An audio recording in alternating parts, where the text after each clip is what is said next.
I always loved music. I always adapted to any type of music. I'm talking about R&B mostly. Grew up on a lot of that and jazz as well before I even started rapping.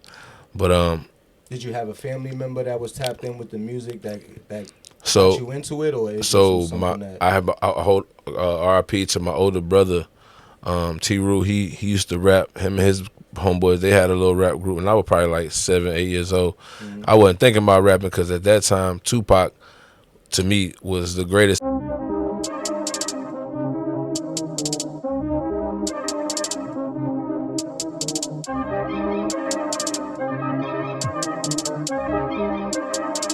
Vision of music. Yeah. Vision of music. Yeah. Just vision of music. Yeah. Just vision of music. Yeah.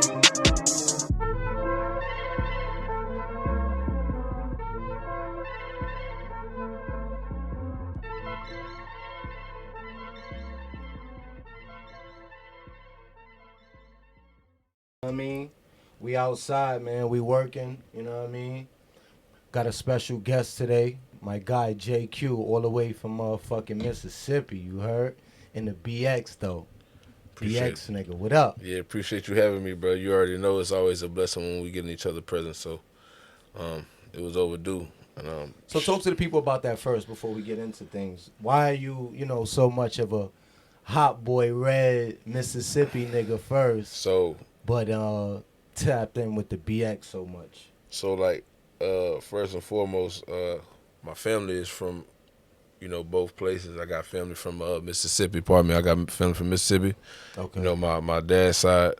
And Gulfport, right? yeah, Gulfport. Yeah, we from Yeah, the salute coast to Gulfport. down there on the water, man. And you know, my other side of the family from New York too. So it's like, I have the blessing and the pleasure of being able to go from, place to place and just have, reciprocal love when I go these places. So yeah, I'm always gonna have love for New York because they done taught me like how to elevate my rap game and take it to another level from legit to the point where I'm at now. So Talk about your roots a little bit. You know what I'm saying? Like from out there and being out here, having family out here. Like where did everything start? so I always loved music. I always adapted to any type of music. I'm talking about R&B mostly. Grew up on a lot of that and jazz as well before I even started rapping. But Did you have a family member that was tapped in with the music that so got you into it, or it just so was my something that? I have a whole RIP to my older brother, T. Rue. He used to rap. Him and his homeboys, they had a little rap group, and I was probably like 7, 8 years old. Mhm. I wasn't thinking about rapping because at that time Tupac to me was the greatest. So I felt like in order to rap, you had to be able to say some of the stuff he was saying. I just knew I couldn't talk about none of that. So Yeah. I ain't want to rap at that time. But when I turned about 9 years old, the Hot Boys, emerged, and my older brother was bumping all their shit. I'm talking, he had all their CDs Mm. from Turk to BG to Wayne to Juvie. He had the group, he had the Big Timer. So I'm like, dang, who this? He like, man, this is the Hot Boys, man. They got a kid in the group too. Mm. He 14 years old. And I'm like, yeah, right. And I heard it, and it was Wayne, it was Cole. I'm like, dang, maybe I could rap. You know what I'm saying? Since he rapping because he wasn't cussing. Yeah. So, that's what really turned me on to it. Like I said, Tupac, he made me love rap, like love it. But the Hot Boys made me want to rap, if you get what I'm saying. Like, I ain't want to rap before that because I couldn't rap about none of the stuff. The gangster rap was too far ahead of me. I couldn't see myself waiting on that to come to fruition for me. You get what I'm saying? Does Mississippi have like their own sound, like their own as far as the hip hop scene over there? They have like a significant sound? And when you came over to the BX, did you feel like you changed your sound and you catered to New York City a little bit more than Mississippi, or you kept it Mississippi? So the thing was, like, down south, especially in the SIP, we got our own sound for sure, but like when people think of Mississippi, they often think of David Banner, Big Cred, guys of that nature. But for a long time, we was getting overlooked because we didn't have what they would call like the lyrical rappers. You get what I'm saying? Until a Big Crit or someone like that emerged. But my style was always more like, down to earth, talking about what I know. I really not too, into the fantasy of rapping about stuff that I don't really experience. But as I got older, I started realizing like you gotta actually be saying something. Mm-hmm.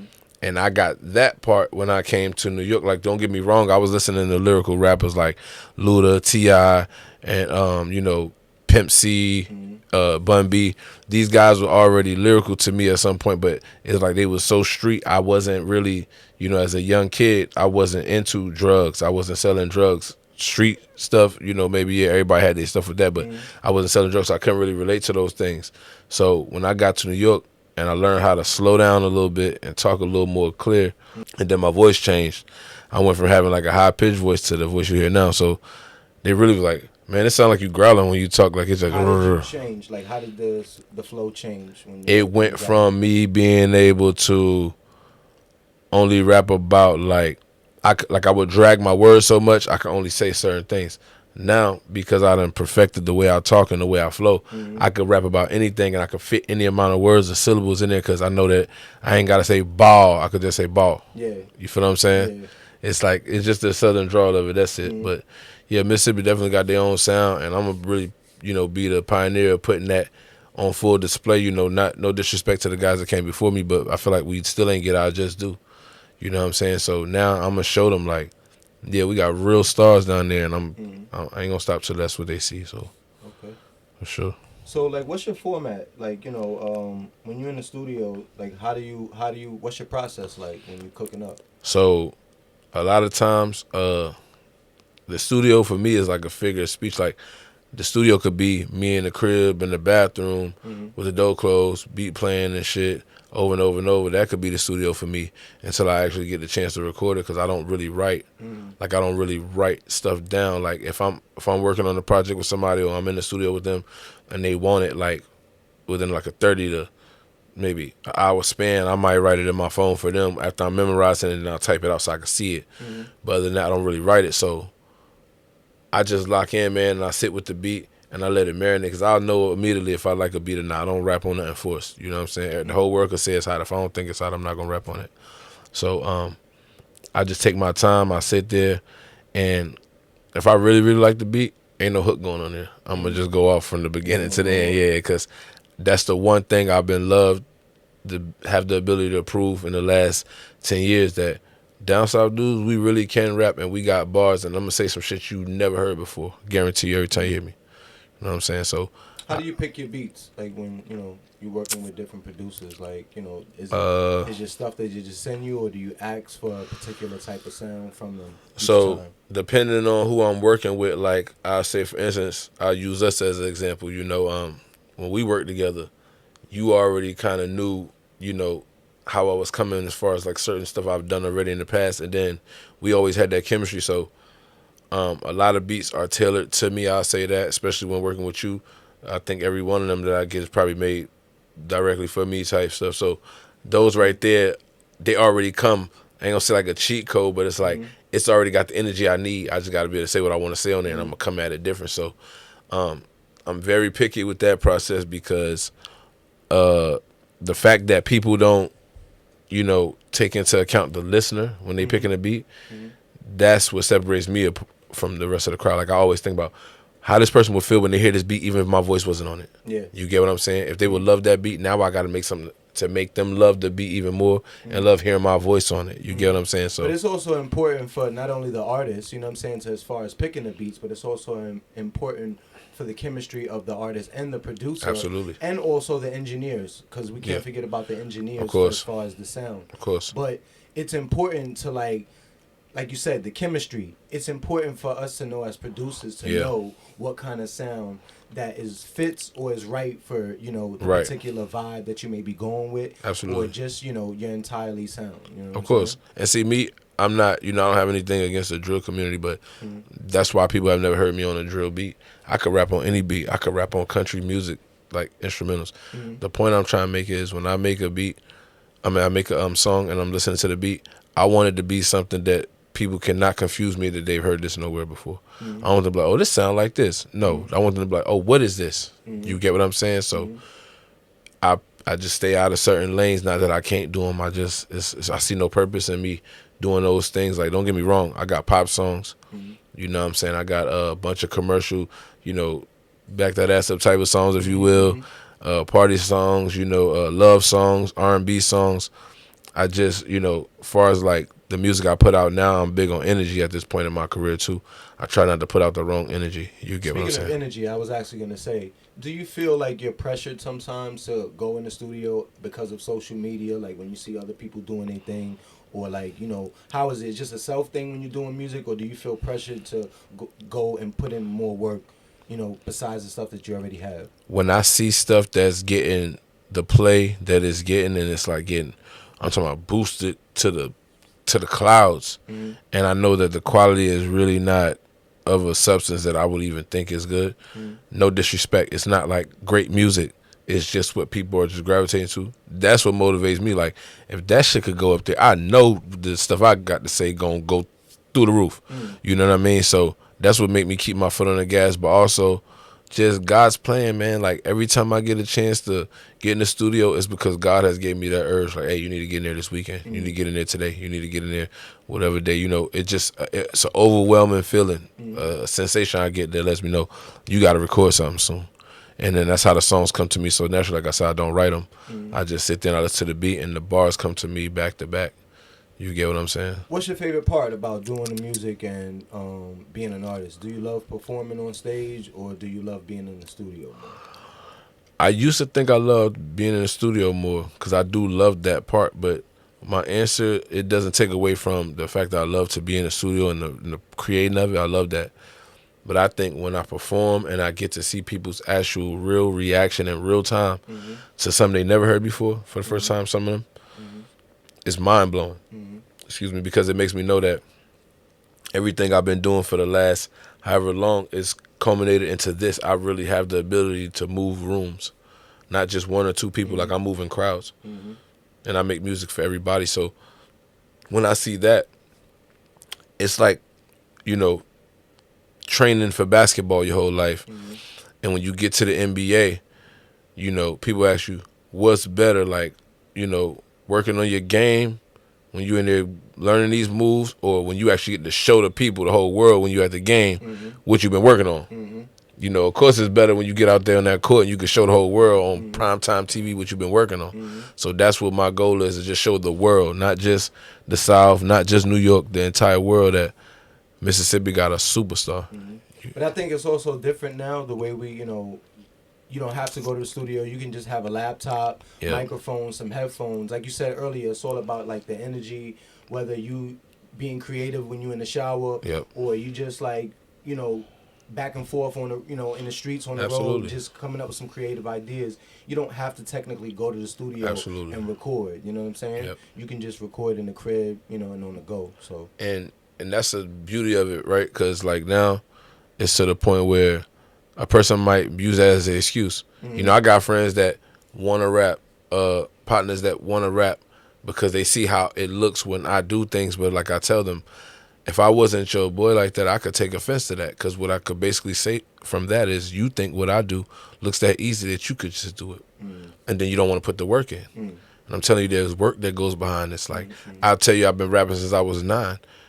And I'm a grown man now. You gotta understand, I've really been working on this craft that long. What make you think you could just pick up and just do this in 2 to 3 years? Because some people do it and they get on TV, on YouTube, and say, I only been rapping for 12 months. I only been rapping for 3 years. And I'm, I don't want microwavable success. I want longevity. I want oven baked, home cooked. When it's done, this shit got all the seasonings in there, and it's gonna last you a long time. It's gonna stick to your ribs. That's what I want when I make music. So that ability to go in there and go in the studio and sit down with somebody that's talented, like yourself, like myself, my brother, King Bam, we go in the studio, Capo, and I tell dudes, like, let's lock in, let's do this and that. We making the most of that time, because we don't know when the next time we going to all get collectively in that space to be able to knock something out. But we not wasting no time either. You get what I'm saying? Like, we not there playing around with it or going live and shit in the studio. People be wanting to show the theatrics of the music business without actually doing the work. Yeah, man. So No, I get it. I'm big on living it for real, but without having to show the glamour and all that other shit, man. Because at the end of the day, that's gonna come with it. You get what I'm saying? But you want to, like, if you got people that look up to you that want to do it, you want to show them, hey, it's work that go into this. Don't just look at the easy part. So besides the music, I always like to take a little second to ask people, like, besides just music and everything that we're doing, you know, how are you doing? I'm doing well right now. I'm doing extremely well right now. I'm letting God order my steps. I've been doing that for the last 4 or 5 years consistently, where I just say, God, I don't want to do it my way no more. I'm gonna just do it your way, because I tried my way and it ain't really work. So I've been just at peace with that, and I've been holding myself more accountable for the things that I do great and the things I don't do so great. I try to work on them, but at the same time, I try to stay in a mind space where everything's about positivity. You get what I'm saying? So if I hear somebody saying something negative, I'll remove myself. You know what I'm saying? It ain't got nothing to do with me. I just don't want to be around that. You know what I'm saying? So protecting my peace at all time high. That's what I'm right on. I ain't know if I was really going to even want to do it no more. You get what I'm saying? Like, a lot of people don't know that. I thought about taking my foot off the gas. You get what I'm saying? I thought about just, living a regular life, because the struggles of trying to get my ducks in a row was too much at a point in time. But I stayed down, and like, God just opened new doors for me. He showed me how to do it.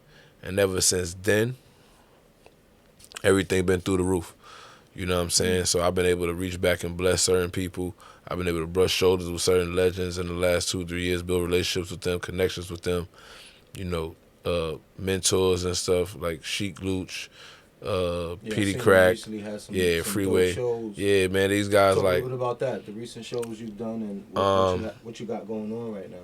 I want to say the last 2 years have been shows that have put me in position to be everything I wanted to always be with this. So they just stepping stones, but they opened the eyes of people that would have otherwise never known who I was, and now they know me for life. So I'm grateful for those people that put me in position. Shout out to my boy Javon Stroop and Chef Ed, for putting me in position. My boy Luxury for putting me in position, man. Shout out to these guys, man. Sheik Luch for giving me wise words every time I chop it up with him. He showed me love and just let me know that, what I'm saying, my time is coming. I appreciate all those things that these dudes do, because they don't have to do that. I was a kid watching them on TV. They don't know nothing about me until I introduced myself. But once I showed them I'm really from that, and my ability is, in my opinion, second to none, they love that confidence, and they see the fire, and they hear the product, so they know, like, okay, he got a reason to act like that and feel like that. He's something different. We ain't never heard this before. So I showed them, the same gratitude they showed me. And ever since then, like them said, them doors been flying off the hinges. I've been just running through them. Nah, that's those opportunity, man. Yeah, there, brother. For real. Word. That's love. So, like, I know you got a couple of singles that you dropped and some videos. So yes, expand on that too. So you got some new stuff out. We definitely we still pushing every single one of them. Like Glitch, I shot that in Times Square. That was like my first video coming back on the scene, just showing people what I was doing.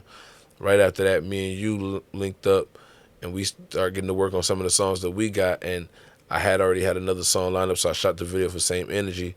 Shout out to you for pulling up in that video too, and doing a cameo. Yeah, man, we turned up, and that was by Madison Square Garden, right? That was the one in no, that was Top Shelf actually. Yeah, so that's one of my favorite songs. Yeah, that joint. That's one of my favorite songs. I know you remember me calling you. I was bugging the shit out of you about that beat. The other one was the one with the ceiling. Yeah. That was Same Energy. Yeah, we did that. You pulled up and you showed love, man. And then we got to work on Top Shelf right away. And like I said, I was bugging the hell out of you about that. But I'm like, man, this beat is fucking crazy, man. Like I need to hurry up and lay this shit down. I'm about to lay it down.